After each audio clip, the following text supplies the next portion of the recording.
اعوذ باللہ من الشیطان الرجیم بسم اللہ الرحمن الرحیم یا ایہا الذین آمنوا اتقوا اللہ ولتنظر نفس ما قدمت لغد واتقوا اللہ ان اللہ خبیر بما تعملون ولا تکونوا کالذین نسوا اللہ فانساہم انفسہم اولئک هم الفاسقون لا يستوی اصحاب النار واصحاب الجنہ اصحاب الجنۃ هم الفائزون۔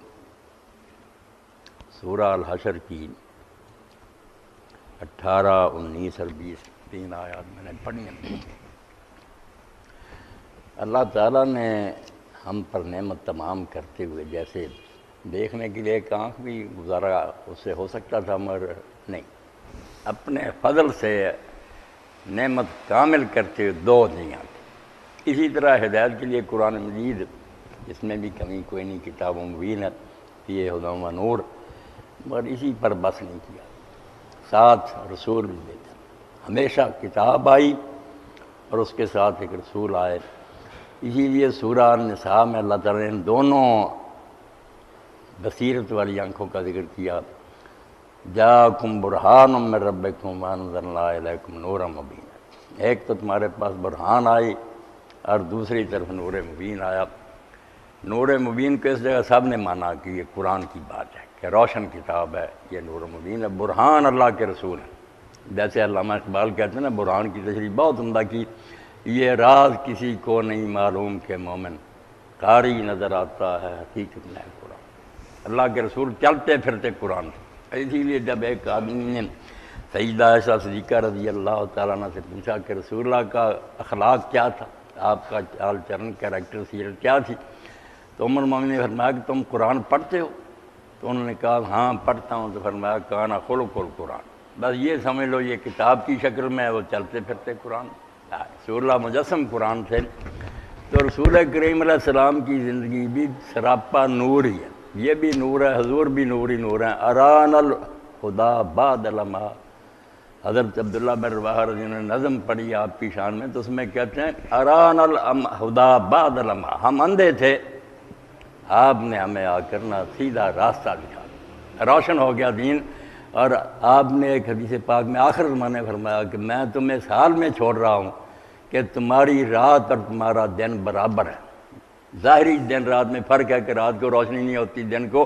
فرمایا نہیں، اب اس امت کے لیے کوئی بہانہ نہیں، تمہاری رات اور تمہارا دن دونوں روشن ہے، کسی وقت تم شکایت نہیں کر سکتے کہ ہمیں یہ دین نے نہیں بتایا۔ اران الہدی بعد لما، اندھے ہونے کے بعد اللہ کے رسول نے ہمیں راستہ دکھا دیا۔ فقلوبنا بہی موقنات انما قال واقع، اس لیے آپ کی تعلیم کی برکت سے اب ہمیں یقین ہے کہ جو اللہ کے رسول نے کہا یہ ہو کر رہے گا۔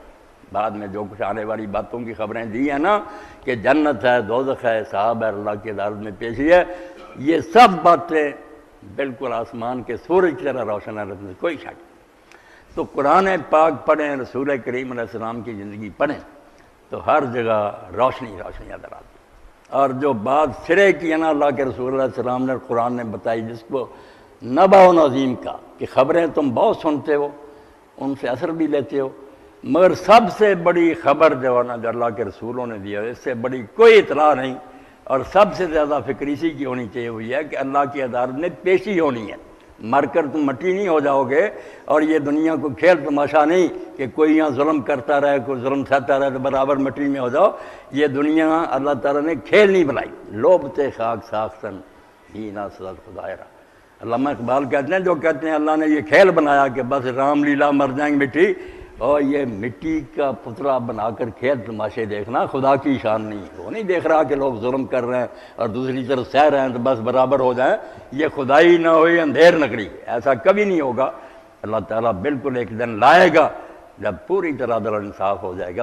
تو اس کو اللہ کے رسول نے اور قرآن نے نمایاں کرنے میں کوئی کسر نہیں چھوڑی۔ آپ دیکھیں گے جیسے سڑک پر آپ دیکھ رہے ہیں بورڈ لگے ہوئے بتاتے ہیں کہ ادھر نہ مڑنا، خطرناک ہے یہ راستہ، اسی طرح قدم قدم پر آپ صبح جاگتے ہیں، اللہ کے رسول نے وہاں بھی ایک نشان کھڑا کر دیا، الحمدللہ الذی احیانی بعد ما اماتنی والیہ النشور۔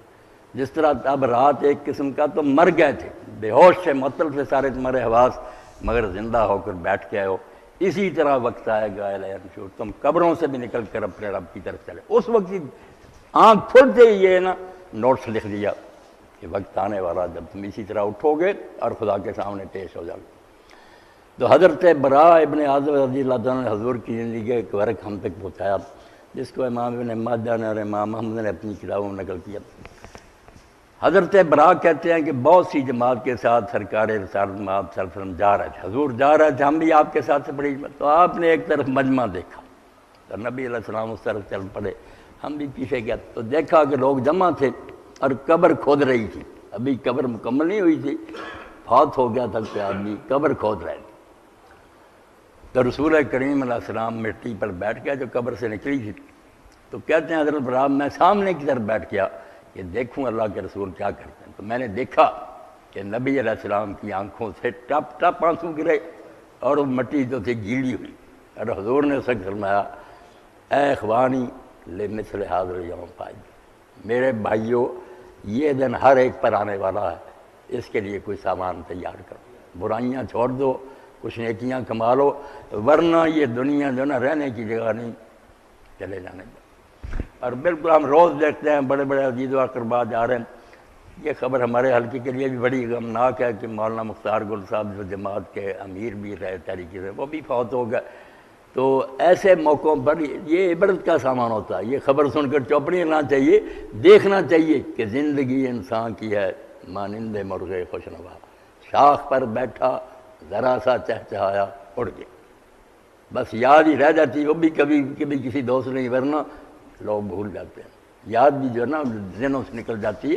تو کہا کہ یہ وقت آنے والا ہے، لفظ فرمایا کیا ہے میرے بھائیوں اس دن کے لیے تیاری کرو، کوئی سامان اکٹھا کرو، اور کام ایسا ہی ہے جس کے بارے میں اللہ کے نیک بندے چیختے چلاتے گئے، وہ کام کر، حکیم صاحب جو ایسے عملوں کا ذکر کر رہے بعد میں بھی رہیں، لوگوں کے اندر اس کے اثرات رہیں، یاد کرتے رہیں، وہ کام کر کے عمر خوشی سے کٹے تیری، وہ کام کر کے یاد تجھے سب کیا کرے، جس جا پہ تیرا ذکر ہو وہ ذکر خیر ہی، اور نام تیرا لے تو ادب سے لیا کرے۔ اسی لیے دانا لوگ کہتے ہیں کہ بہت سے لوگ الناس اموات یا زندہ ہوتے ہیں مگر مرے ہوتے ہیں، کوئی نہیں جانتا کیا، کیڑے ہیں مر جائے گی مٹی میں، کچھ ایسے ہیں کہ مر گئے ہیں مگر وہ زندہ ہیں، ان کے نام زندہ، ان کی کتابیں ہیں، ہم ان کا پڑھتے ہیں تو اس وقت زبان سے بے اختیار نکلتا کہ اللہ ان کی قبروں پر انوار کی بارش کرے، ہم سمجھ بھی نہیں سکتے جو عمر بڑے انہوں نے نچوڑ نکال کر لکھ کر ہمیں دے دیے۔ تو وہ کام کر کے عمر خوشی سے کٹے تھے، وہ کام کر کے یاد تجھے سب کیا کرے۔ قاضی رحمۃ اللہ نے بڑا حوالہ دیا، عرب لوگوں نے بھی یہ عربی اشعار میں کہا، وہ فارسی میں کہتے ہیں، سب کو پتا کہ جس وقت بچہ پیدا ہوتا ہے وہ روتا ہے، گھر والے ہنستے ہیں وہ رو رہا ہوتا ہے، مگر جب مرنے کا وقت آتا ہے اس کے بارے میں شادی کرتے ہیں ہونا کیا چاہیے بھائی، جب تو اللہ کے پاس سے اس دنیا میں آیا، اصل وطن سے یہاں آیا پردیس میں کچھ دنوں کے لیے، یاد داری کے وقت زاد نے تو ہمہ خنداں بدندو تو گریاں، تجھے یاد ہونا چاہیے کہ اس وقت سب ہنس رہے تھے تو رو رہا تھا، چنا دی کے وقت مردنے تو ہمہ گریاں بندو تو خنداں، اس طرح رہ کر جا کہ جب تو جا رہا تو وہ رو رہے ہوں کہ اچھا آدمی بچڑ گیا، اور تو ہنستا ہوا جائے کہ میں جس غرض کے لیے آیا تھا وہ کام پورا کیا، میں اللہ کے سامنے کمائی رکھ دوں گا کہ تو نے بھیجا تھا تو میں نے کام کیا۔ اس لیے اللہ رب العالمین نے قرآن پاک میں، رسول کریم علیہ السلام نے حدیث میں سب سے زیادہ اس مسئلے پر زور دیا رہا، جس کے بعد دین بالکل ایسے ہی ہے جیسے پھول میں خوشبو نہیں، کچھ پیدا نہیں قرآن و حدیث میں اگر ہم ایمان بالآخرت کا ذکر نہیں کرتے۔ ہر تصنیف میں، ہر تقریر میں، ہر لیکچر میں یہ بات ہونی چاہیے کہ ایک لمحہ تمہاری زندگی کا جو اس کا ریکارڈ مرتب ہو رہا ہے، لکھا جا رہا ہے، اور ایک دن آنا ہے جب اللہ کے اس کی جانچ پڑتال ہوگی۔ گاڑی میں ہم بیٹھتے ہیں، سفر شروع کرتے ہیں، قرآن کیا کہتا ہے؟ سبحان الذی سخر لنا ھذا وما كنا له مقرنین۔ ایک طرف تو اللہ کا احسان جتلایا کہ یہ جو پرزے جوڑ دیے اور کہا لے کر انہیں بھاگا اور تجھے سمجھ دے دی، یہ پاک ہے وہ خدا جس نے ہماری خدمت کے لیے ان چیزوں کو لگا دیا۔ ورنہ ہمارے بس میں تھا کہ ان چیزوں میں یہ چیزیں پیدا کر سکتے. کچھ پٹرول ڈالا کو لوہے کے پردے ٹھیک کیے باغی جا رہے. اور ایک جگہ قرآن کہتا ہے ایسی سواریاں تمہیں دی کہ تم کھپ جاتے, پہنچ نہیں سکتے تھے منزل پر, نہ وہاں سامان لے جا سکتے, آرام سے بیٹھ جاتے لے جا رہی. اور ساتھ ہی اگلی بات کہی کہ جس طرح یہ سفر شروع ہوا نا تمہیں ایک اور سفر کا خیال کیا بولے وَإِنَّا إِلَىٰ رَبِّنَا لَمُنْقَلِبُونَ, ایک دن ہم اپنے رب کی طرف واپس چلے جائیں گے, دنیا میں ہمیشہ نہیں رہیں گے. اس وقت وہ یاد رکھنے کی بات یہی قرآن کہتا ہے. اور قرآن پاک میں آپ دیکھ لیں دو چیزیں جو نا تربیت کا موجب ٹھہرائیں کہ انسانوں کو اگر تم ٹھیک کرنا چاہتے ہو نا, اولاد کو, اپنے شاگردوں کو, اپنے ساتھیوں کو, تو دو چیزوں کے بغیر کوئی حل نہیں. ایک تو اللہ تعالیٰ نے جہاں جہاں ذکر کیا, سورہ نور میں بھی دیکھیں وہاں پردے کا کام ہے, بڑا نازک مرحلہ کہ گھر میں گیا عورتوں کے چہرے ننگے ہیں یا باہر کیوں بنی سبنی زینت, گمراہ ہونے کا اندیشہ. وہاں بھی حوالہ اسی کا ہے کہ جو کر رہے ہو اللہ اس کو جانتا ہے. بار بار انہیں اتمایا. اور یہاں بھی آپ نے دیکھا جو ایسے میں نے پڑھی, یہ مراقبہ اور دھیان کہ کوئی چیز اللہ سے چھپی نہیں.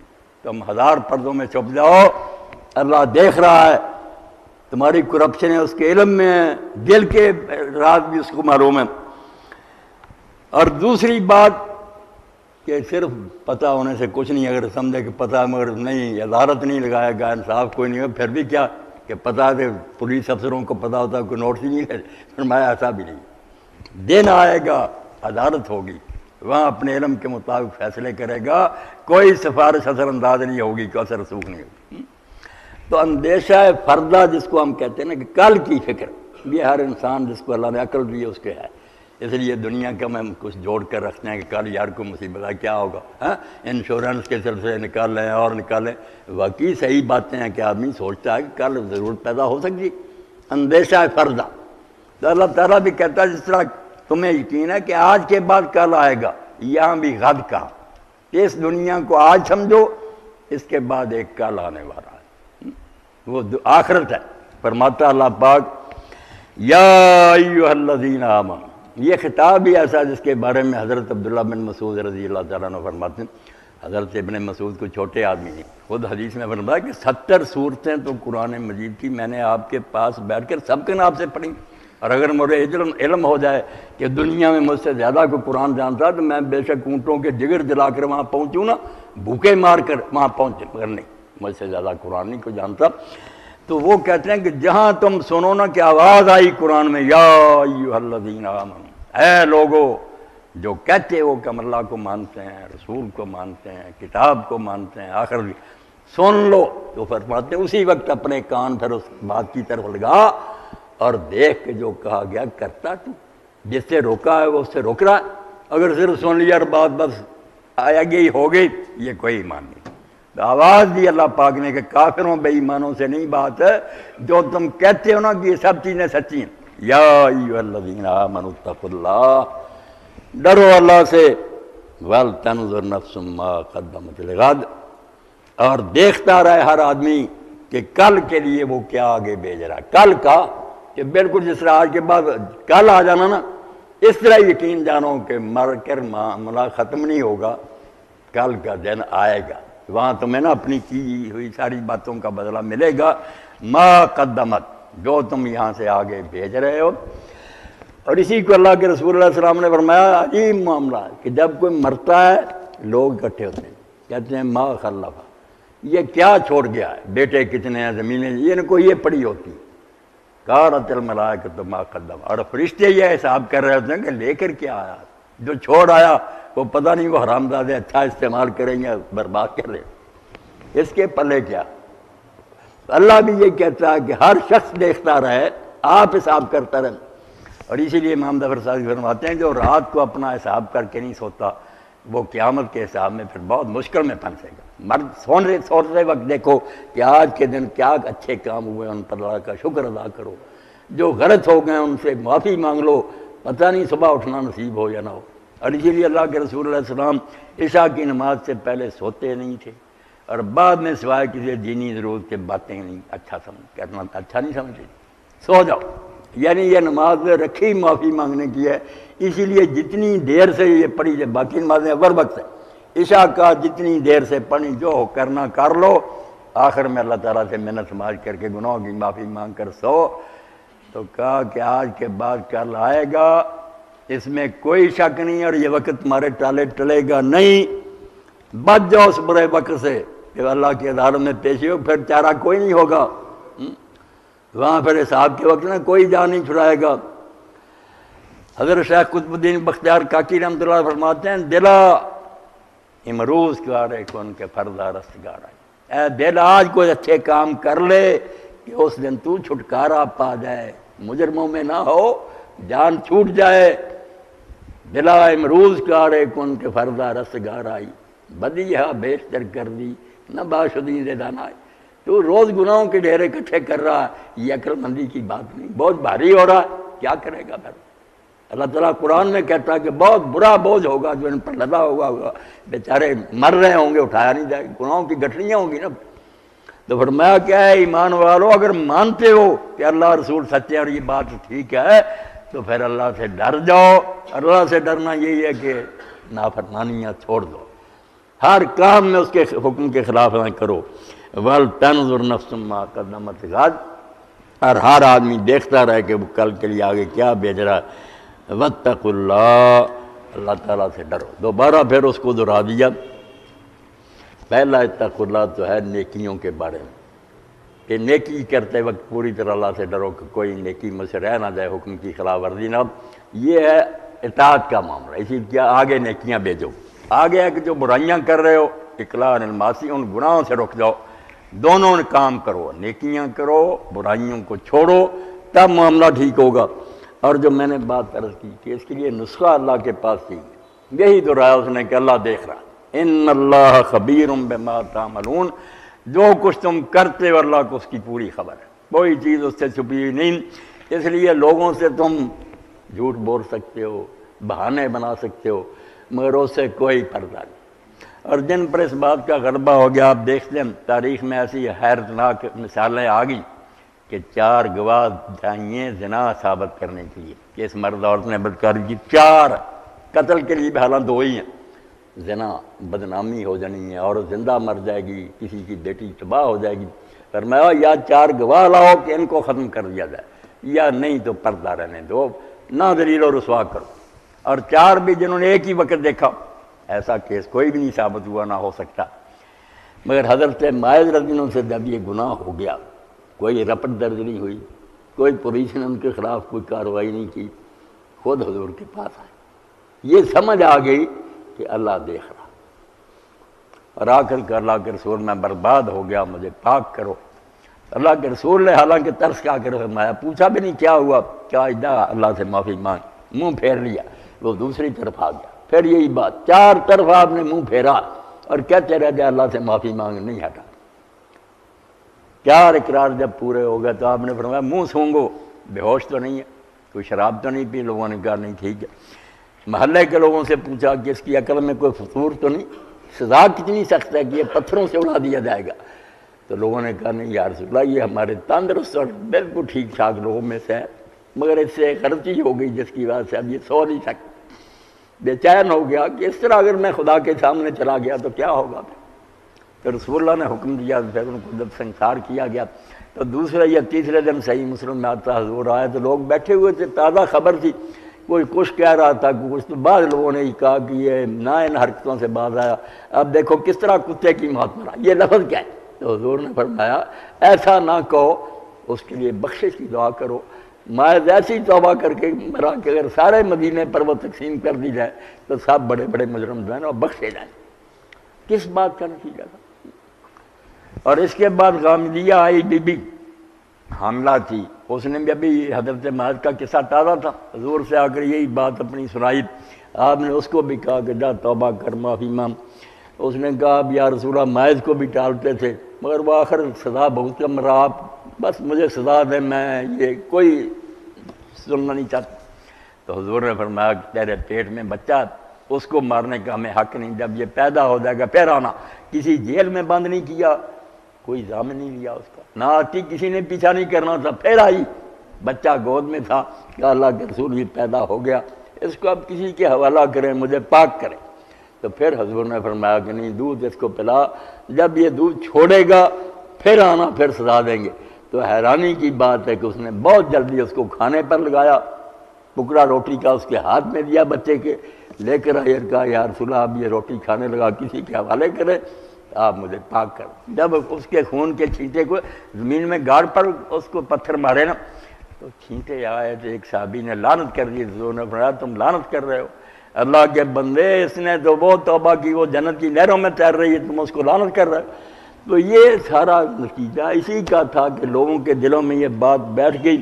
اب سکول ہیں، کالج ہیں، ڈگریاں، سارے، کوئی نہیں مانتا کہ خدا مجھے دیکھ رہا، دن رات کرپشن میں دلیر ہو رہے ہیں اور اس کو بہادری سمجھتے، ہمارے جرم پر ہمیں کوئی پکڑ نہیں سکتا۔ دین یہ کرتا کہ نہیں، دو عقیدے پیدا کرو، ایک طرف اللہ کا علم محیط ذہنوں میں بٹھاؤ کہ اللہ کے علم سے کوئی چیز چھپ نہیں سکتی، اور دوسرا اللہ تعالیٰ کی عدالت پر یقین ان کے دلوں میں جماؤ کہ وقت آنے والا ہے جب تو اللہ کے پیش ہو گئے، نہ دوستی کام آئے گی، نہ نیکیاں مول ملیں گی، نہ کوئی سفارشی آئے گا۔ اللہ ولا تکونوا کالذین نسوا اللہ فانساہم انفسہم اولئک هم الفاسقون۔ یہ نچوڑ کی بات بتا دی کہ آدمی غلط راستے پر کب چلتا، جب وہ اللہ کو بھول جاتا، یہ یاد نہیں رہ جاتا کہ میرا کوئی بنانے والا ہے، اس نے کسی غرض کے لیے دنیا میں بھیجا، وہ دیکھ رہا ہے، واپس آنا۔ اللہ کو بھول جاتے ہیں تو نتیجہ کیا ہوتا ہے؟ بہت پیاری بات کی کہ اللہ کو بعد میں بھولیں، میں اصل میں وہ اپنے آپ کو بھول، انہیں اپنا ہی نہیں پتہ رہا کہ ہم دنیا میں کیوں آئے ہیں، کہاں جائیں گے، کیا بنیں گا۔ اسی لیے نیک لوگوں نے جو بات کہی نا کہ جو اپنے آپ کو پہچان لیتا وہ رب کو پہچان لیتا، تو یہ رب کیا، ہمارا مبدا، کہاں سے آئے ہیں، اللہ نے پیدا کیا، کیوں آئے ہیں، معاش کیا ہے، اس کی بات کے لیے آئے، معاش کیا ہے، واپس کدھر جانا ہے، اللہ کی طرف، من اللہ ہے، للہ ہے، اللہ، تین ہی تو جواب ہے، اللہ کی طرف سے آئے ہیں، اللہ کا حکم ماننے کے لیے آئے، امتحان کے لیے، اور اسی کی طرف واپس چلے جائیں۔ تو جو ان چیزوں کو بھول جاتے ہیں دنیا کے سب سے بڑے دانشوری بن گئے، انہیں اپنی خبر نہیں رہی، وہ کیڑے مکوڑوں کے عالم بن گئے، انہوں نے سیاروں کی پیمائش کر لی، اپنی خبر نہیں ملی۔ فلسفی گشتی و آگاہ نیستی، از کو جاؤ خود کو جاؤ کی، فلسفی تو بن گیا مگر یہ پتہ نہ چلا کہ میں کون ہوں، کہاں سے آیا ہوں، کیا کرنے کے لیے آیا ہوں۔ تو اللہ فرماتا ہے کہ ان لوگوں کی طرح نہ ہو جاؤ جو اللہ کو بھول جاتے ہیں، اور نتیجہ یہ ہوتا ہے کہ انہیں پھر اپنا بھی پتہ نہیں رہتا کہ ہم کیا ہیں، کیوں آئے ہیں۔ اولئک هم الفاسقون، یا حسر کے ساتھ فرمایا کہ یہی لوگ فاسق ہیں۔ دوسرے لوگ اگر اچانک غلطی ہو جائے بعد آئیں گے، توبہ کریں گے، دامن، جو پکے فاسق ہیں نا کہ برائی میں غرق رہتے ہیں، وہ یہی جو اللہ کو بھول گئے ہیں۔ وہ بالکل حدیث پاک میں آیا کہ اللہ کو یاد کرنے والا اور نہ یاد کرنے والے میں فرق اتنا ہی ہے، زندہ اور مردے کا۔ جسے اللہ یاد ہے وہ زندہ ہے، لغزش ہو بھی گئی اٹھے گا، دامن جھاڑے گا، معافی مانگے گا۔ دوسرا بے ایمان برائی پر دھرنا مار کر بیٹھ جائے گا، مگن ہوگا، خوش ہوگا۔ تو فرمایا کہ یہی لوگ جو ہے نا یہ فسق و فجور میں زندگی گزارتے ہیں، اور آگے یہ کہا کہ دونوں برابر نہیں ہیں، کہ کوئی گناہ کی زندگی گزار رہا کوئی نیکی کی، یہ نہ سمجھنا کہ دونوں مٹی ہو جائیں گے۔ لا یستوی اصحاب النار و اصحاب الجنہ، دونوں پارٹیوں کا جب انجام سامنے آئے گا نا تو آگ والے جو ہیں وہ اور حال ہوگا ان کا، جو جنت میں جائیں گے ان کا کچھ اور حال ہوگا۔ لا یستوون، برابر نہیں ہوں گے، زمین و آسمان سے زیادہ فرق ہوگا، وہاں ہر عیش ہوگا، یا ہر مصیبت ہوگی، نہ مریں گے نہ جان چھوٹے گی۔ ولا اصحاب الجنت هم الفائزون، یہاں بھی حسری ہے، جنت والے ہی اصل میں کامیاب ہوئے۔ دوستیوں کا اس دنیا میں آنا کیا ہے، وہ کیا کامیاب ہوئے؟ حکومت بے شک ملی، خزانے ملے، نہ مراد گئے، آگ میں پھنس گئے، سر پر فرشتوں کے کوڑے پڑ رہے ہیں، بچھو کاٹ رہے ہیں، سانپ کاٹ رہے ہیں، پیپ پینے کو مل رہی ہے، بالکل ہر وقت مصیبت اور عذاب میں مبتلا ہیں۔ تو مزے میں صرف وہ لوگ ہیں جو جنت میں گئے، اور اسی لیے جنت کے بارے میں اللہ تعالیٰ نے لمبی چوڑی بات کی بجائے اتنا ہی کہہ دیا، لہم فیہا ما یشتہون، جو چاہیں گے ملے گا۔ بس تفصیل اور ڈیٹیل کیا پوچھتے، جو تم چاہو گے نا۔ ایک شخص نے کہا اللہ کے رسول علیہ السلام، میں اگر جنت میں گیا، غریب آدمی تھا نا، مجھے سواری کے لیے اونٹ اور گھوڑا ملے گا؟ حضور نے فرمایا ہاں، جنت کے دروازے پر تیرے لیے زین کسے ہوئے ہوں گے، تو جا کر ان پر جنت کی جہاں جی چاہے گا سیر کرے۔ مدینہ شریف کے انصاری لوگ جو باغ کا کام کرتے تھے، کھیتی کا، مکے والے تو تجارت پیشہ تھے، تو ایک انصاری نے کہا حضور ہمیں بڑا شوق ہے یہ کھیتی باڑی کا، وہاں کوئی پلاٹ ملیں گے کہ ہم وہاں کھیتیاں بھی کریں؟ آپ نے فرمایا ہاں ملیں گے، صبح تم کاشت کرو گے، شام کو فصل پکی ہوگی، نہ مشقت ہوگی، نہ کوئی تھکے گا، تفریح ہوگی لوگوں کا دل خوش کرنے کے لیے۔ اس لیے جنت کیا ہے؟ جہاں کوئی دکھ نہیں ہے، سب مزے ہی مزے۔ اور دوزخ کیا؟ اللہ تعالیٰ فرمایا ہر طرف سے موت آئے گی مگر مریں گے نہیں، سامان سارے ایسے ہوں گے کہ ایک ہی مار دینے کے کافی ہے، بچھو ہیں، زہر ہے، آگ ہے، مریں گے نہیں، اسی طرح مصیبت بھگتے رہیں گے۔ یہ اطلاع جو اللہ نے دی اور اس کے رسول نے جن کے دلوں میں بیٹھ گئی وہ دنیا میں فرشتوں سے بھی آگے نکل گیا۔ جو قرآن بھی پڑھتے ہیں، کانفرنس سے ہوتی ہیں، قرات کی محفل ہوتی ہیں، مگر یہ بات دل میں نہیں اترتی کہ اللہ دیکھ رہا اور اللہ تعالیٰ نے اس کے بارے میں حساب کرنا، وہ پھر سب کچھ بیکار ہی ہے، یہ کہ پانی بن کے رہ گیا پیشہ اور اس کا کوئی اثر نظر نہیں آتا۔